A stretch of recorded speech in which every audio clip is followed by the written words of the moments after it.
მაგალითად იგივე რუსებმა გამოაცხადეს არაერთგზის რომ კრიმინალურად ყველაზე საშიში დაწესებულებები რუსეთში არის დიდ ქალაქებში არის ზოგად საგანმანათლებლო სკოლები. ეს იყო სერიოზული პრობლემა. ჩვენ ხანდახან გავიწყდება ეცით რომ არსებობს პრობლემა და მე აღარ უყურებთ იმას რომ რაღაც ნაბიჯები იდგმება სწორედ ამ პრობლემების მოსახსნელად და მე ვიწყებთ ლაპარაკს გაკრიტიკებოს თქვა ამ ნაბიჯების. ეს სავსებით ბუნებრივი პროცესია, შეიძლება რაღაც ნაბიჯი სწორად გადადგამოთ იმ პრობლემის მოსახსნელად. ანუ რამდენად სწორია მაგალითად დეცენტრალიზებულ სკოლაში, სადაც იგივე სამეურვეო საბჭო არსებობს, არჩეული დირექტორი არსებობს, ასევე მუშაობდეს მანდატური, რომელიც სამინისტროს ექვემდებარება. ანუ ფაქტობრივად გამოდის, რომ სამინისტრო აკონტროლებს ამით სკოლას და გაუგებარია საერთოდ მხოლოდ განათლების სამინისტრო თუ რომელიმე სხვაც, იმიტომ რომ მე მაგალითად არ ვიცი ვის წინაშეა, რომელი მოადგილის წინაშეა განათლების მინისტრის პასუხისმგებელი მანდატური. აი თქვენ სკოლაში რომ მანდატურები არიან, ვის წინაშე არიან პასუხისმგებელი? მე გეტყვი თქვენ აქ რა ხდება. პირველ რიგში მე პირდაპირ მინდა გითხრათ ძალიან არაორაზროვნად, რომ სკოლის დირექტორი და ადმინისტრაცია არავის არ გაუთავისუფლებია იმ ვალდებულებისაგან, რომ სკოლაში იყოს წესრიგი, დისციპლინა და განათლების მაღალი ხარისხი. ჩემს სკოლაში 24 სკოლაში თბილისის პასუხისმგებელი ყველაფერზე ვარ მე. არც ერთი მანდატური პასუხისმგებელი არ არის სიტუაციაზე. მე ვარ პასუხისმგებელი. მაშინ რა შედის მანდატურის პასუხისმგებლობაში? ეს ერთი მომენტია. მეორე, მანდატურის ინსტიტუცია იმიტომ შემოვიდა იქა, რომ დაეხმაროს ადმინისტრაციას. მანდატური ვერასდროს ვერ შეცვლის პედაგოგიურ კოლექტივს და ვერც სკოლის ადმინისტრაციას, ეს სავსებით ბუნებრივი ამბავი არის, იმიტომ რომ სამინისტროს მას კომპეტენცია არ მანდატურებით. ეხლა იცით რა შეა საქმე? მოდი ამას განვაზოგადებთ ეხლა ჩვენ. რომელიმე ადამიანი, რომელიც შეიძლება მანდატურად მუშაობდა სადმე, შესაძლოა იყოს მზად იმისთვის, რომ ეს ფუნქცია შეასრულოს. ეს არ ნიშნავს იმას, რომ ყველა მანდატური მზად არის, რომ სკოლის დირექტორად იმუშაოს. 173 სკოლაში დაინიშნა მანდატური, რომელიც პოლიციის სკოლა დამთავრებულია და საერთოდ პატრული იყო. ეხლა ნამდვილად ვერ გეტყვით ვერაფერს მისი კომპეტენციის შესახებ, იმიტომ რომ ცოდნა და შევისწავლდი ამას, მაგრამ ცოტას ნამდვილად ვერაფერს გეტყვით. კარგით, ვის წინაშე არიან მანდატურები პასუხისმგებელი?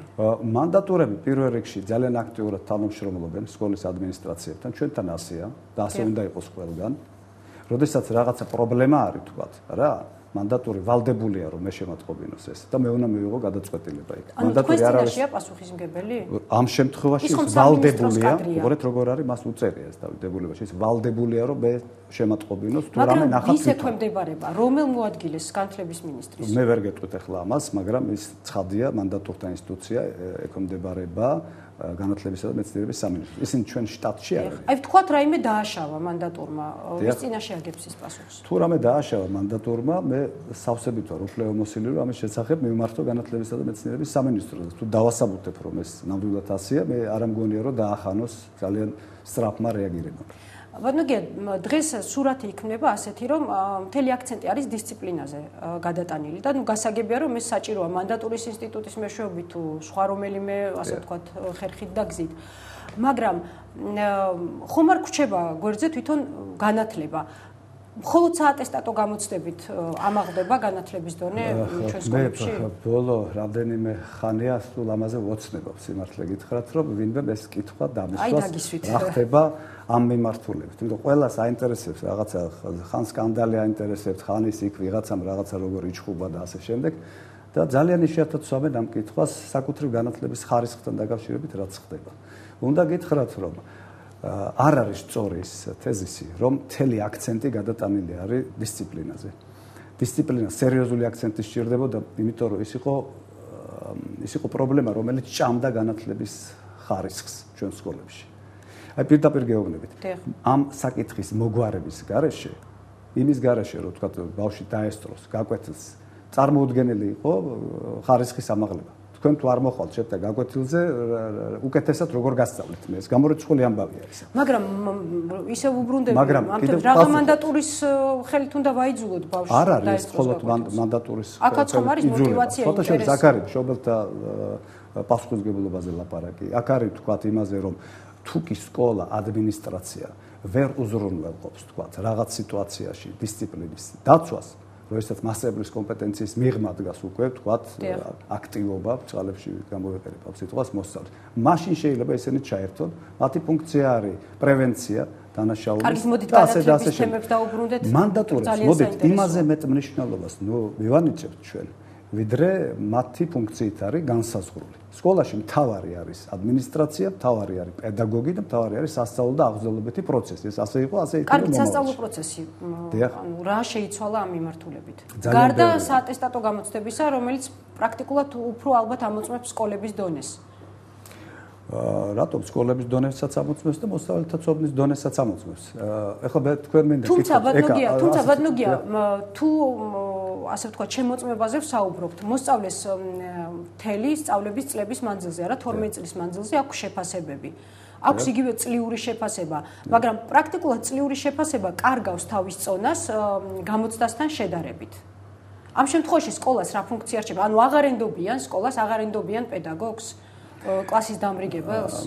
მოდი ძალიან ზუსტად ვთქვათ, იმიტომ რომ მაშინ რა აზრი აქვს ნიშნების საზოგადოება შეცდომაში რო არ შევიყვანოთ, ძალიან დავაზუსტოთ მოდით ახლა. აი მე თქვენ გასწავლეთ 12 წელიწადი. ვიოცნებებდი ასეთ შვენიერ მოსწავლეზე და გონიერზე. სკოლამ დაგიწერათ თავისი ნიშანი. სხვათა შორის სკოლის შიდა საატესტატო სისტემაც არსებობს ჩვენთან სკოლაში, ბევრ კლასში აბარებენ გამოცდებს განსაკუთრებით საფეხურების დამთავრების შემდეგ, მე-6 კლასისა და მე-9 კლასის შემდეგ. მე ვალდებული ვარ, რომ მათ ხელი მოუწერო იმაზე, რომ მათ აითვისეს ზოგადი განათლების ეს სეგმენტი. მაგრამ ეს განსაკუთრებით ეხება მე-12 კლასს. როდესაც მე თქვენ ატესტატს ხელი უნდა მოვაწერო და ამით დავადასტურო, რომ თქვენ ეკა პერიძემ სრულფასოვნად აითვისეთ ის პროგრამა, რასაც ითვალისწინებს ზოგადი განათლება. არა მარტო საქართველოში, არამედ მსოფლიოში. ეს ზოგადი განათლება არის ბევრი საგანი, არ არის მხოლოდ 3 და 4 საგანი, როგორც ზოგიერთს ეს ეჩვენება და როგორც უნდა. ამიტომ მე თქვენ ჩემი ხელმოწერით გიდასტურებთ, რომ თქვენ იცით სტანდარტით გათვალისწინებული პროგრამა და თქვენი ცოდნა ამას შეესაბამება. ეხლა გეკითხებით მე თქვენ, ვინ ვიქნები მე ხელი რომ მოგიწეროთ თქვენ, თუ თქვენ თვითონ განმიცხადებთ, რომ მე არ ვისწავლე არაფერი, იცით და მხოლოდ 3 და 4 საგანი ვიცი, ისიც საზღვათა შორისო თან თუნდაც კარგად. მაშინ გამოვარო მე მოვატყუე საზოგადოებას. არა, ჯერ ამაზე შევთანხმდეთ, რომ ეს არ შეიძლება. ეს არ შეიძლება, რომ ვინმე ხელი მოაწეროს ასეთ. მაგრამ მაშინ იმ შემთხვევაში თუ დაუშვათ ჩემი წლიური შეფასება რაიმე კონკრეტულ საგანში, დაუშვათ ფიზიკაში, არის რადიკალურად განსხვავებული იმ შეფასებისგან, რომელსაც მე საატესტატო გამოცდაზე ამას შეიძლება სხვადასხვა მიზეზი ჰქონდეს. ყოფილა მაგალითად შემთხვევა, რომ სკოლებს ოქროს медаლი მიუციათ ბავშვისთვის და ეს ბავშვი ჩაჭრილა რამდენიმე გამოცდაზე. ბუნებრივია, რომ ეს მეტყველებს მხოლოდ ერთ რამეს. არა იმაზე, რომ რომელიმე გამოცდაზე ცუდად გახდა ბავშვი და ასე რამეც ხდება, არამედ იმაზე, რომ სკოლამ არაობიექტურად შეაფასა. ან ყოველთვის სკოლის ბრალი იქნება ეს თქვენი აზრი? არ იქნება ყოველთვის სკოლის ბრალი. ხან ასე იქნება, ხან ისე იქნება. ეხლა გააბსოლუტება არც ერთი იდეის არ შეიძლება. ბატონო, ძალიან ცოტა დრო დაგვრჩა და არ შემიძლია ერთი შეკითხვა, სწორედ სკანდალებთან დაკავშირებით არ დაგისვათ. თქვენ ხართ 24 საჯარო სკოლის დირექტორი და ასევე კერძო სკოლის ლოგოსის დამფუძნებელი. პირველ რიგში მაინტერესებს თუ იმყოფებოდით დირექტორების და მინისტრის იმას ყბადაღებულ და სკანდალურ შეხვედრაზე, სადაც მინისტრმა მოიყენა შემდეგი გამოთქმები. კიდევ ერთხელ უნდა გავიმეოროთ, თქვენ სისხლს დავლებს საჯარო სკოლების დირექტორებთან მიმართებაში, რომლებსაც სპორტული მოედნების მოწყობა დაავალა.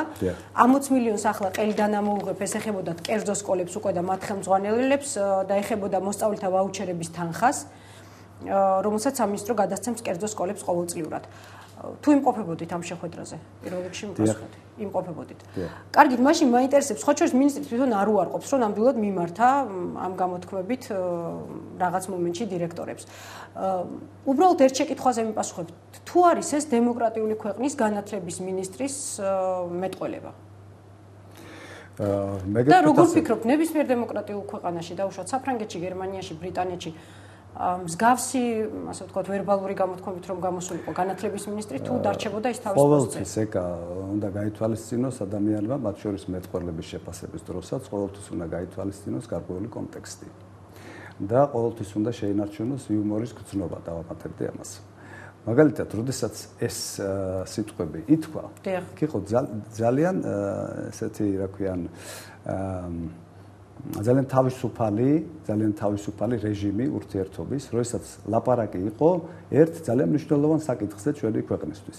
მინისტრმა მაშინ ბრძანა, რომ დაიხარჯა ძალიან ბევრი ფული, ძალიან ბევრი ადამიანი სამწუხაროდ მოხვდა ციხეში, ამის შემდეგ არ გაკეთდა ის საქმე სკოლებში, რაც უნდა გაკეთებულიყო და ეს ჩვენი საზოგადოებისთვის ძალიან მტკივნეული უნდა იყოს, იმიტომ რომ ეს არის დაკავშირებული ფულის მითვისებასთან და მოტყუებასთან საზოგადოების მინისტრი როდესაც არა რასაკვირველია ეს იყო პირდაპირ გეტყვით ახლა მე არ მინდა აქ რაღაცა ადვოკატობა ვიკისრო მაგრამ სამართლიანობის გულისთვის უნდა ვთქვა იცით რომ როდესაც ადამიანები ერთმანეთს უღიმიან როდესაც ლაპარაკია იმაზე რომ მე თქვენ გენდობით ახლა მე მიმაჩნია რომ ის იყო არასწორი როდესაც ცენტრალიზებულად ხორციელდებოდა ეს პროცესი მე თქვენ მოგცემთ ამას მაგრამ იცოდეთ რომ თუ კი ის გაგრძელდა, აი მაშინაცე და ამ დროს იყო ძალიან ესეთი ღიმილი ორივე მხრიდან, სხვათა შორის. სისხლის დალევაზე?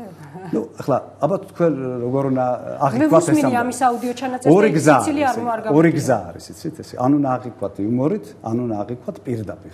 პირდაპირ ნამდვილად ვერ აღიქვამდი ახლა მე ამას და ვერ თქვენ გონია აღიქვამდეთ და ვერც ვერავინ. არა?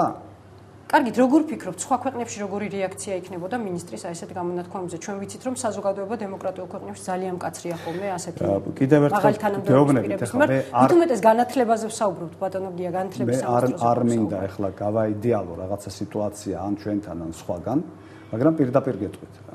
იმ ქვეყნებში, სადაც აქვთ იუმორის ძალიან ნაკლები გრძნობა, შეიძლება არ მოსწონებოდათ მანდამე. თუმცა ეს მაგალითია ახალგაზრდებისთვის.